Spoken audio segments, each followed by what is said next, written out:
Bonsoir à tous. Alors, j'étais sur le point de vous enregistrer le soin sur la méditation de la lune noire et de la spirale qui m'a été inspirée par rapport à ce vide sacré de la lune noire et de cette canalisation que j'ai eue. Et ce soir, eh bien, je m'étais dit, je vais regarder mes mails et je suis abonné à la newsletter d'Aruna Lipsich qui partage avant chaque lune et chaque pleine lune avec son compère Philippe Bonato, eh bien, son bulletin astrologique. Et je ne peux que vous faire cette capsule avant d'enregistrer le soin qui va suivre, parce que cette capsule a tellement résonné en moi, en fait. Je vous invite, je mettrai le lien sous cette vidéo, à vous abonner à sa newsletter, vraiment. Aruna Lipsich et Philippe Bonato. Alors, dans ce bulletin astrologique, il parle de cette nouvelle lune du 23 août comme d'un événement majeur, parce qu'elle se situe à 0 degré de la Vierge. C'est plutôt exceptionnel. Et ce degré, il en parle comme associé au Sphinx.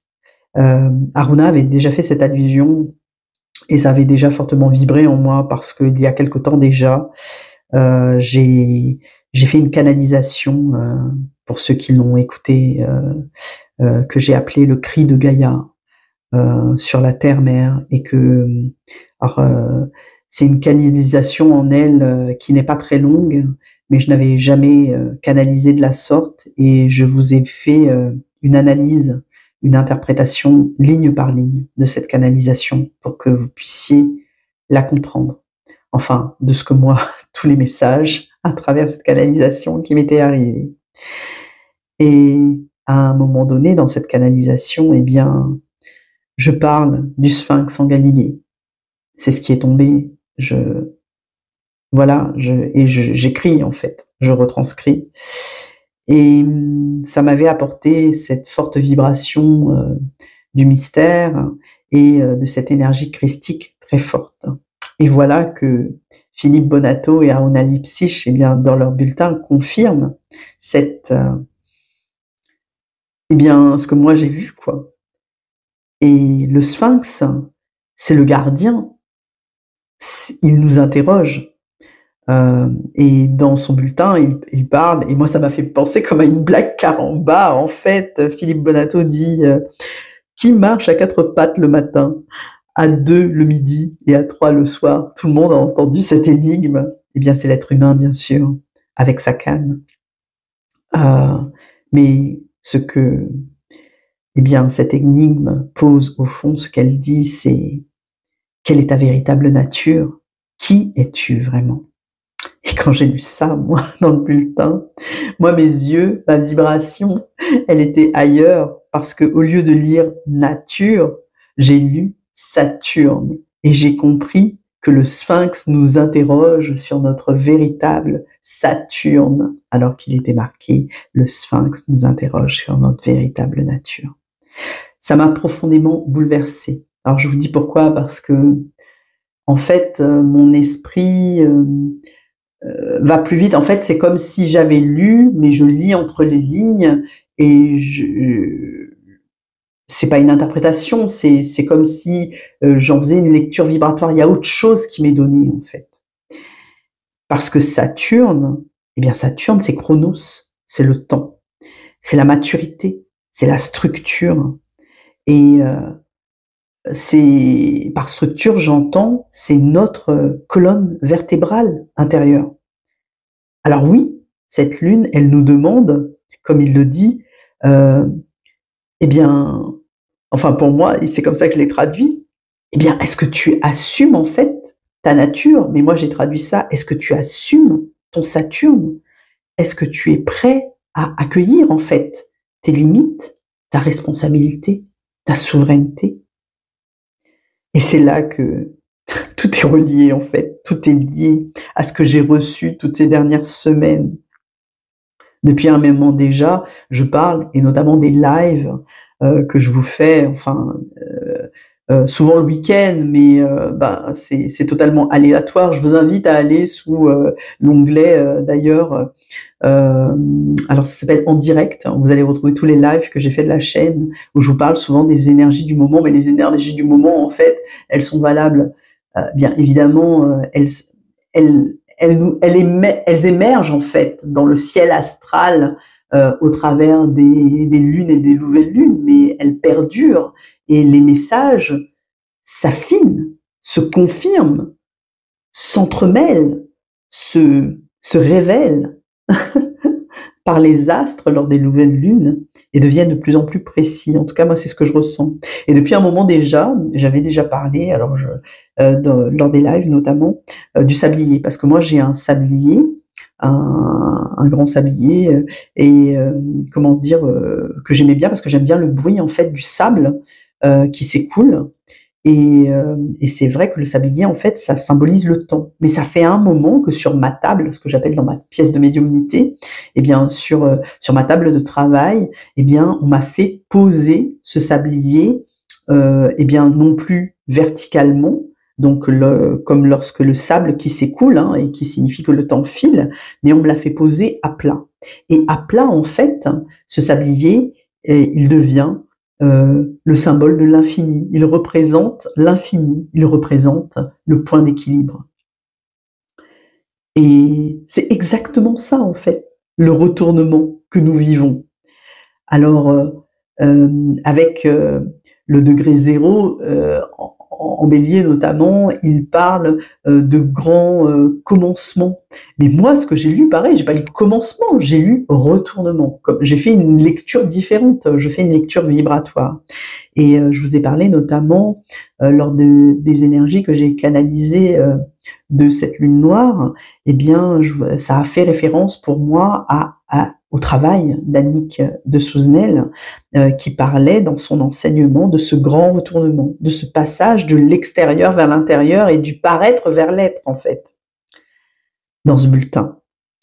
Ils disent aussi que Saturne est à 0 degré du bélier. Le bélier, c'est le tout premier signe du zodiaque. Et là, on parle de reset, on parle de réinitialisation totale des structures, en fait, au degré 0 du premier signe du zodiaque. Dans la roue astrologique, bien sûr. Le bélier, c'est la quête d'identité. C'est ce que représente ce signe astrologique. Moi, j'ai longtemps cherché qui j'étais. Et aujourd'hui, eh bien, on va dire, j'ai arrêté de chercher.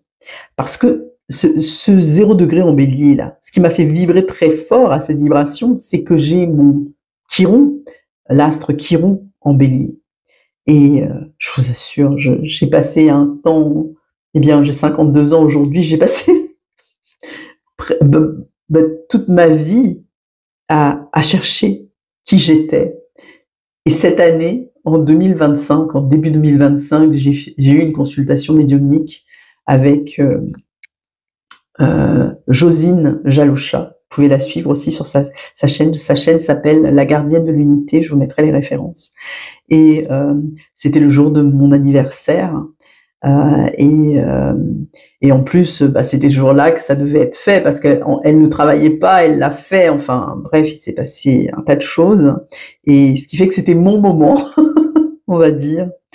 Et vraiment, à partir de là, alors moi, j'avais enchaîné ça, je sortais de ces 15 jours merveilleux, des premiers 15 jours de l'année que j'ai passé du 1er janvier au 15 janvier sur mon île natale, à La Réunion, et où j'ai eu tellement de messages et tellement de vibrations et connecté à la terre-mère. Et là, quelques jours plus tard, une quinzaine de jours après, eh bien, c'est mon anniversaire, le 3 février, et j'ai cette guidance, cette lecture d'âme avec cette médium magnifique, d'une très grande et haute vibration que je respecte infiniment, et qui m'a livré le message principal. Elle a ouvert son micro, et moi je lui ai dit, c'est bon Josine, je suis prête.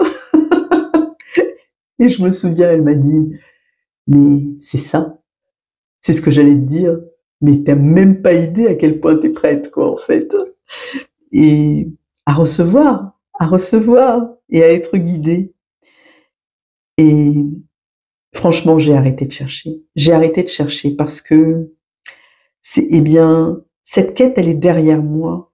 Je n'ai plus besoin de m'identifier. D'ailleurs, c'est ce que je faisais. On a tendance à s'identifier, à se chercher en fait, et à courir après un rôle ou une définition. Mais en fait, on court après des étiquettes, d'accord? Et aujourd'hui, cette quête, elle est derrière moi, et je sais que je suis souveraine de moi-même. Merci. Je remercie ma guidance pour cela. Dans ce bulletin astrologique, Aruna et Philippe, ils disent aussi que cette nouvelle lune, c'est un grand commencement. Je disais à l'instant, un reset collectif. Et évidemment, ça a fait écho à ce que j'ai ressenti. Tout le monde a ressenti ça. Il parle du co-vide. Et là, en langage des oiseaux, co et le vide, d'accord? Ce vide partagé qui nous a tous obligés, faut bien se l'avouer, lors de cette période de virus planétaire, où on a été en introspection en fait chez nous, enfermés, et on a été obligé de se retourner vers soi puisqu'on n'avait plus accès, on était comme forcé de regarder en nous, et en fait ce qu'il faut comprendre, c'est que ce vide du Covid, ce n'est pas un manque, eh bien c'est un appel en fait à la plénitude pour redevenir plein, se retrouver soi et faire grandir son moi et son soi supérieur.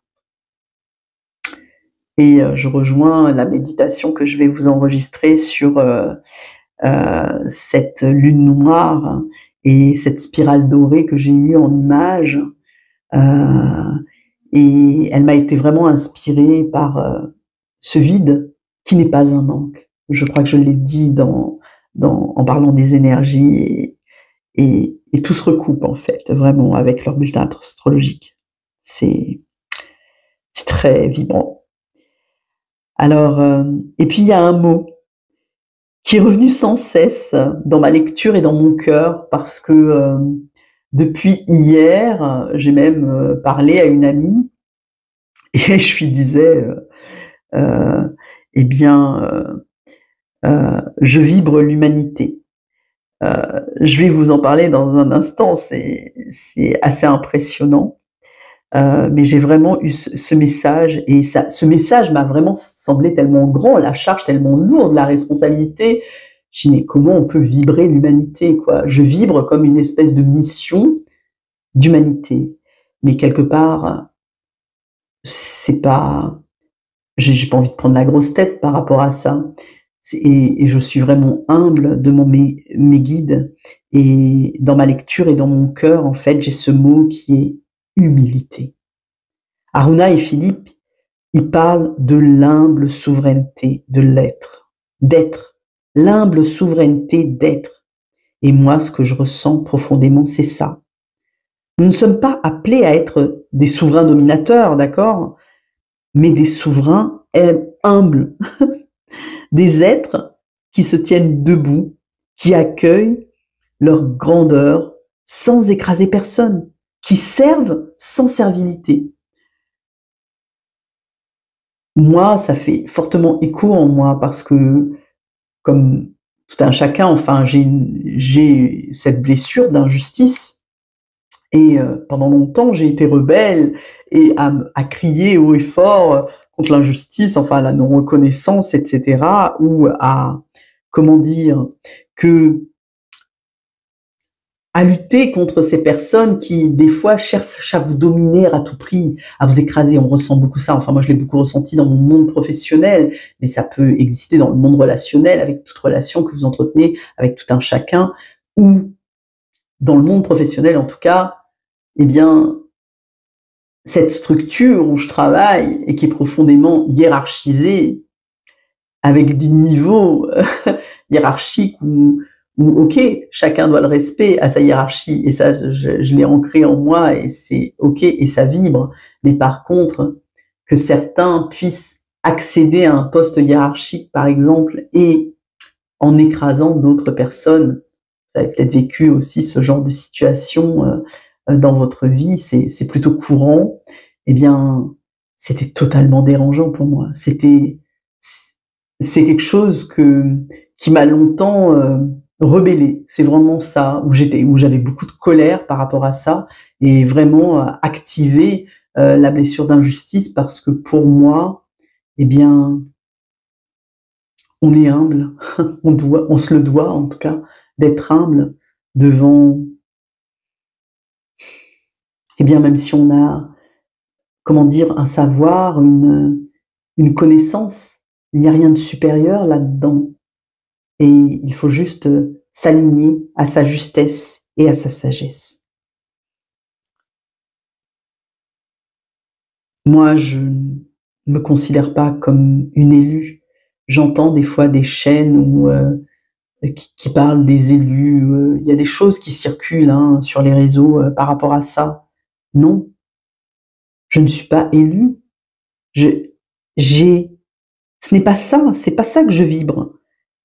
Je me sens privilégiée.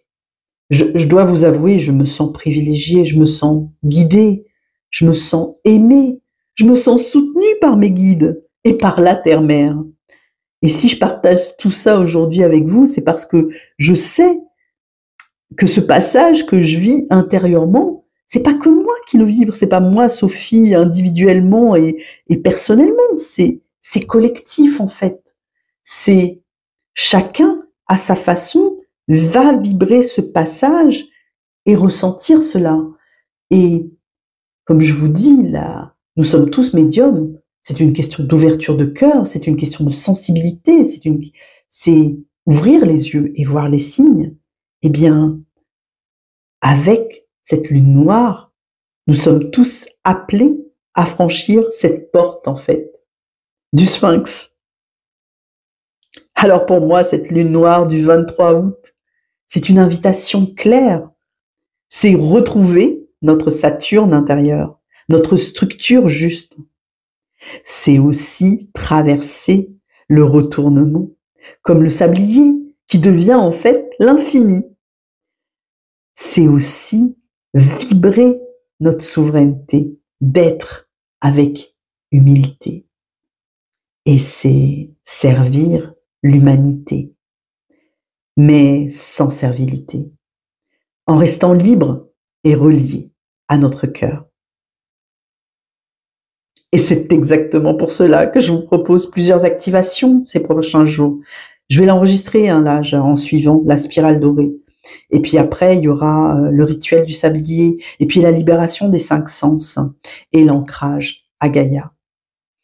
Je vous partage tout ça avec cœur, parce que cette lune n'est pas qu'une idée, c'est une expérience à vivre dans le corps, dans le cœur, dans le quotidien. Je termine en vous disant ceci. Le Sphinx est immobile. Il garde la porte. Il attend qu'on ose répondre à ses questions. Alors aujourd'hui, il nous demande, qui es-tu vraiment? Quel est ton véritable Saturne? Quelle souveraineté veux-tu incarner? Et je crois que chacun de nous est invité à y répondre à sa manière. Merci de m'avoir écouté et je vous dis à très vite dans la clarté du cœur.